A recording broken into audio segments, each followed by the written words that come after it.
No one expected the night to end this way.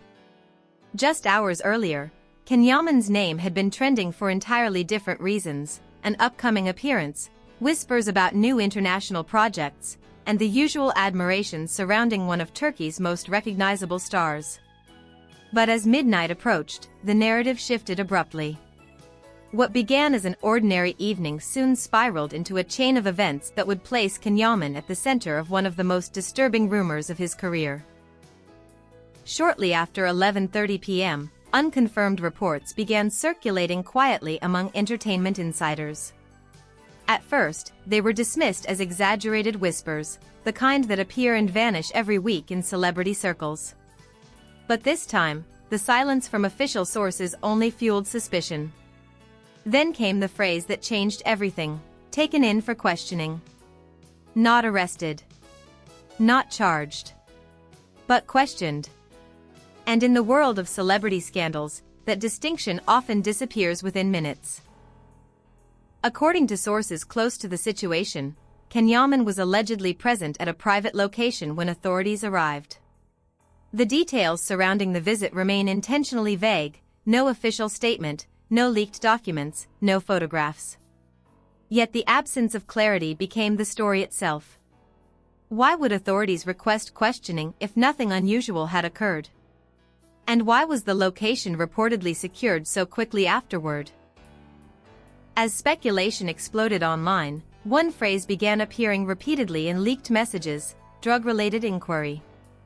This is where the story becomes darker and more complicated. Insiders stress that no confirmed substances were found on Can Yaman himself. However, multiple accounts suggest the investigation was broader, involving several individuals present at the same location.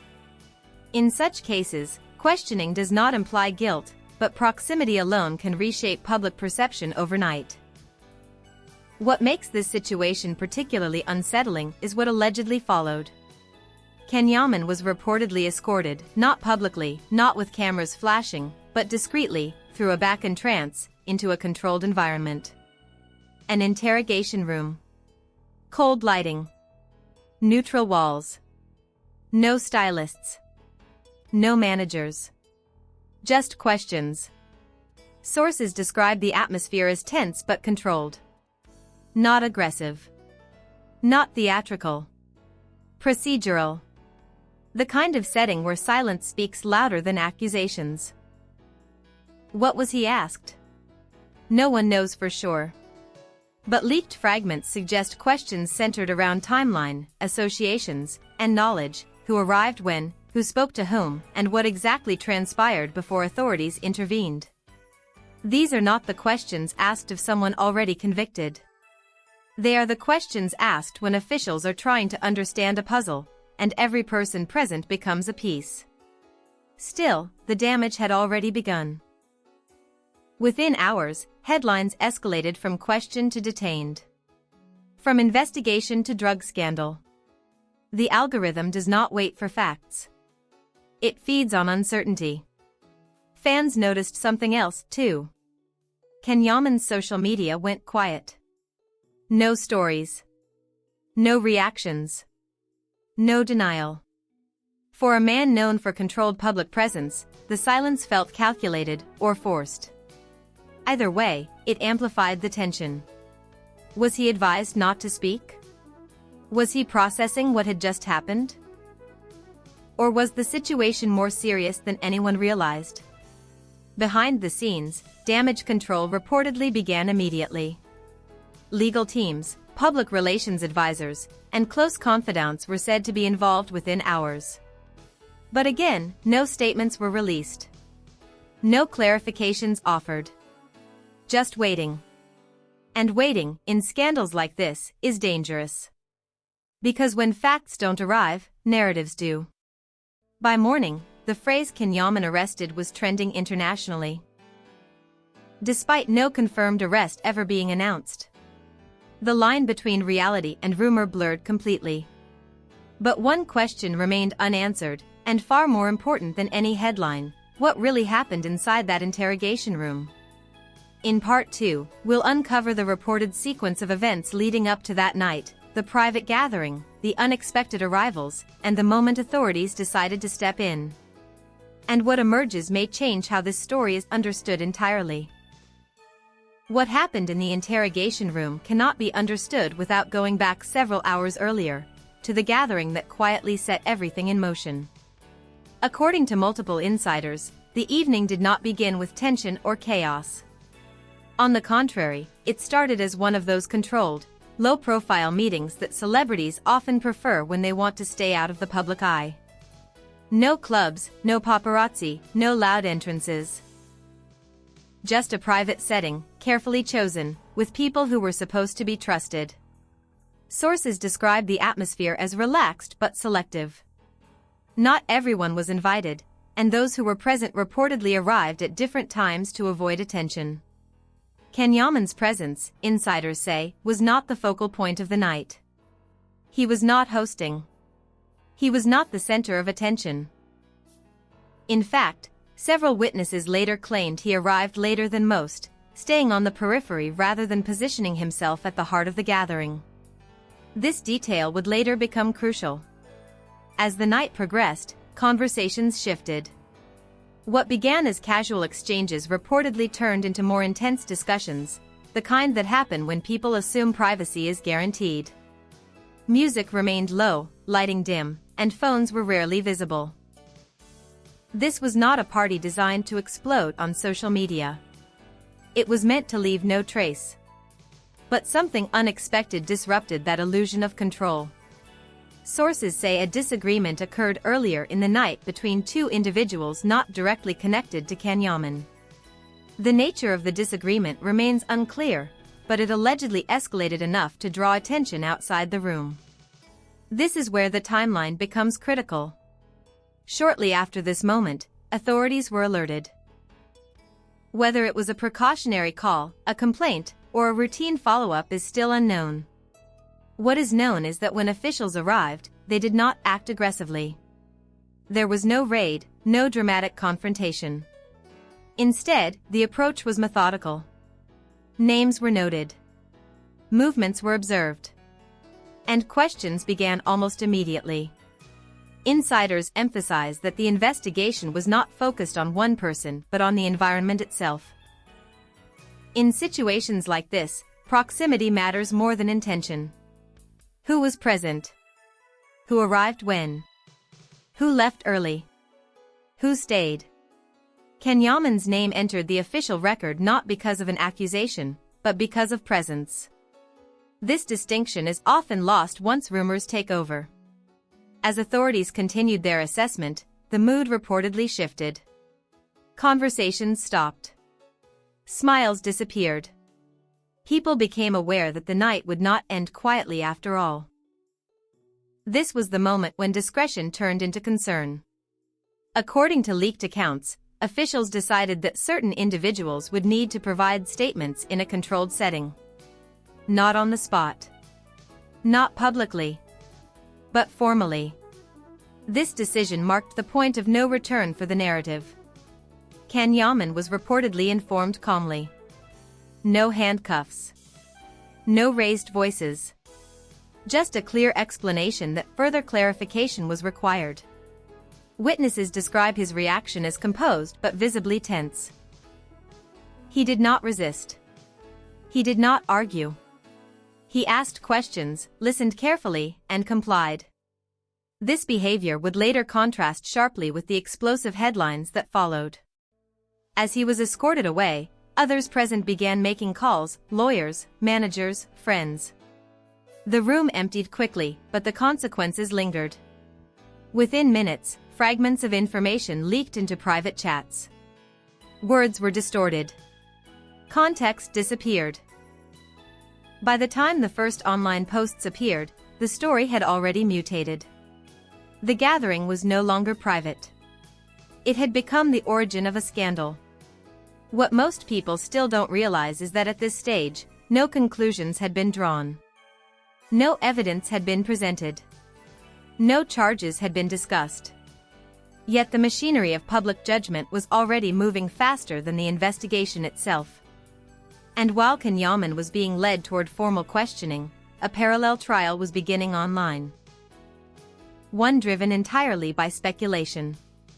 In Part 3, we will step inside the interrogation itself and examine how a routine procedure transformed into a global rumor storm, and which single moment inside that room changed the direction of the story completely. The interrogation room was nothing like the dramatic scenes people imagine from films. No shouting, no slammed fists, no spotlight aimed at a guilty face. Instead, it was quiet, controlled, almost clinical. A table, a few chairs, neutral-colored walls, and a sense of time stretching longer than it should. When Can Yaman entered the room, sources say the atmosphere shifted subtly. Not because of intimidation, but because everyone present understood the weight of the name now sitting across from them. This was no ordinary statement. This was a moment that could ripple far beyond the room itself. According to insiders familiar with the procedure, the first phase was routine. Basic identification. Confirmation of presence. Establishing a timeline. Can Yaman reportedly answered calmly, choosing his words carefully, aware that every sentence mattered. He did not appear confused, nor defensive. If anything, witnesses describe him as focused, almost restrained, as if he already sensed how easily the situation could be misunderstood once it left the room. The questions initially revolved around logistics. What time did he arrive? Who did he speak to first? How long did he remain? These were not accusations. They were anchors, designed to build a framework of the night. But as the minutes passed, the tone shifted, not aggressively, but deliberately. The interrogators began narrowing their focus. Names were mentioned. Events were cross-checked. Small inconsistencies between different statements started to surface, not necessarily connected to Can Yaman, but close enough to require clarification. This is where pressure quietly enters the room. Not through threats, but through repetition. The same question asked in slightly different ways. The same detail revisited from another angle. Sources say Can Yaman noticed this immediately. He paused before answering more often. Not because he had something to hide, but because he understood the mechanics of the process. One poorly phrased sentence could be removed from context and reborn as a headline. And then came the question that reportedly altered the entire dynamic. A question not about substances, but about awareness. Did he know what others in the room were doing? Had he observed anything unusual? Was there a moment when the atmosphere changed before authorities arrived? According to leaks, this was the first time Can Yaman visibly reacted. Not with panic, but with a shift in posture. The implication was clear. Responsibility by proximity. The idea that knowing, even without participation, could matter. Insiders say his response was firm but measured. He denied any knowledge of illegal activity. He emphasized distance, both physical and personal. He clarified timelines again, anchoring himself to verifiable moments. This response reportedly triggered a pause in the interrogation. Notes were exchanged. The room went quiet. In investigations like this, silence is never accidental. It signals reassessment. From this point on, the questioning reportedly slowed. Less probing. More listening. Can Yaman was asked to repeat key points, ensuring consistency. His statements did not change. His timeline held. This consistency, sources claim, played a critical role in how the situation evolved afterward. Yet outside the room, none of this nuance existed. While the interrogation continued, rumors were already spiraling beyond control. Words like detained, arrested, scandal, and drugs began circulating simultaneously, collapsing multiple stages of a legal process into a single explosive narrative. Inside the room, however, no such conclusions had been reached. There were no accusations presented directly to him. No evidence placed on the table. No formal charges discussed. And still, the shadow of suspicion grew heavier with every passing minute. By the end of the session, Can Yaman was reportedly informed that further review would be conducted and that he was free to leave, pending additional clarification if required. No dramatic exit. No public statement. Just a quiet departure through the same discreet path he had entered. But the damage had already escaped containment. By the time he stepped back into private space, the story no longer belonged to the facts of the room. It belonged to interpretation. In Part 4, we will examine what happened immediately after the interrogation ended, why silence became the chosen strategy, and how a single missing statement allowed the scandal narrative to explode unchecked across international media. When Can Yaman left the interrogation room, the legal process had not ended, but the most dangerous phase of the entire ordeal had just begun. It was not the questioning itself that would shape public perception. It was what followed. Silence. In the early hours after midnight, those closest to the situation reportedly faced a strategic decision that would later be heavily debated behind closed doors. Speak immediately and risk misinterpretation, or stay silent and allow the legal framework to remain intact. Silence was chosen. From a legal standpoint, it was the safest move. From a media perspective, it was catastrophic. Within hours, the absence of an official statement created a vacuum, and that vacuum was filled aggressively. Blogs, anonymous accounts, and unofficial entertainment pages began stitching together fragments of information with speculation. The word arrested appeared first, then spread faster than it could be corrected. Few stopped to question why no official arrest record existed. Fewer still asked why no charges had been announced. The story had momentum now, and momentum rarely waits for facts. Behind the scenes, sources say Can Yaman remained composed but deeply aware of the narrative spiraling beyond his control. He was advised not to engage online, not to post, not to react emotionally. Every move was calculated. Every silence intentional. But intention does not translate well in the digital age. Fans interpreted the quiet as guilt. Critics interpreted it as avoidance. Neutral observers interpreted it as mystery. In reality, it was restraint. As hours turned into a full day, something important became clear. No follow-up summons arrived. No additional questioning was requested. No formal proceedings were announced. Quietly, the legal tension began to dissolve. Yet publicly, the scandal narrative continued to grow, detached from the reality of the investigation. Media outlets that had rushed to publish sensational headlines did not rush to correct them. Retractions do not generate clicks. Clarifications do not trend. Meanwhile, individuals who had been present at the original gathering began distancing themselves. Phones stopped answering. Social connections went silent. This distancing, while natural in moments of crisis, further reinforced the illusion that something severe had occurred. In truth, it was fear, not guilt, driving the retreat. Insiders emphasized that by the second day, it was already clear to authorities that Can Yaman was not the focus of the investigation. His statements were consistent.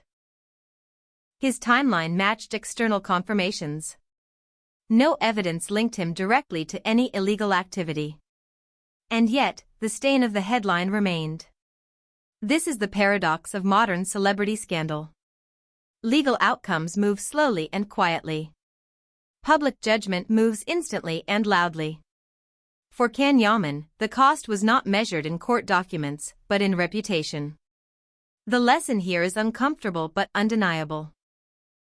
In a world where proximity can be mistaken for participation, being present can be enough to become the story.